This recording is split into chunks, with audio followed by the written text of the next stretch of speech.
that we are not our mind. So, who are we? Can you realize who are you?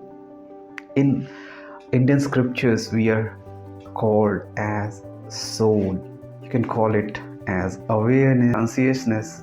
But I have truly realized that I am not my mind and I am an energy, I am consciousness. And I am not this body as well. Even if I cut any part of my body, unless it is not life threatening, you live, you breathe. So you are not your body, you are not your mind. You are a soul, you are a consciousness and energy. Now, let's try to understand why this mind keeps on procrastinating. In my previous video, I touched upon it briefly, but since hundreds and thousands of years, the human beings used to live in jungles, saving themselves from the dangerous animals, from the calamities of the nature. So that mind default state is the survival state. It always wants to conserve energy. Whenever you try to do something different from the herd, your mind says no, it may not work.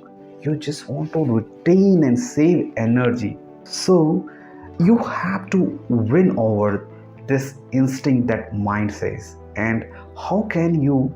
Our mind is not programmed for growth by default. It is programmed for survival by default. So how do you train your mind? The first thing is that this awareness that you need to train your mind. Now, for many years, I understood that I had this feeling that I want to do something that helps people and helps children specifically to grow in their life. But I was not coming out of my comfort zone because the default state, remember, is survival. I have to and to for a living, I have to support my family. Yes, that is important. But how do you come out of it?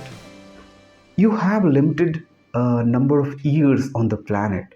So you need to tell your mind that what you need in life, and you need to prepare your mind for growth. So tell to yourself that I need to train my mind. I need to train my mind for doing the things that I want to do in life. Because all the information that you do by default is stored in your subconscious mind, the sleeping mind, which is the giant in the room, right? A lot of powerful tips are in the room and in the pipeline. My greatest mission of my life is to help people transform every single area of your life by understanding this giant called mind, this giant software that God, the creator, the nature has given to us, and enable us to we use it using the mind than the mind using us. On a default and autopilot mode, most of the time the mind uses us and not we. I need to train my mind. Thank you.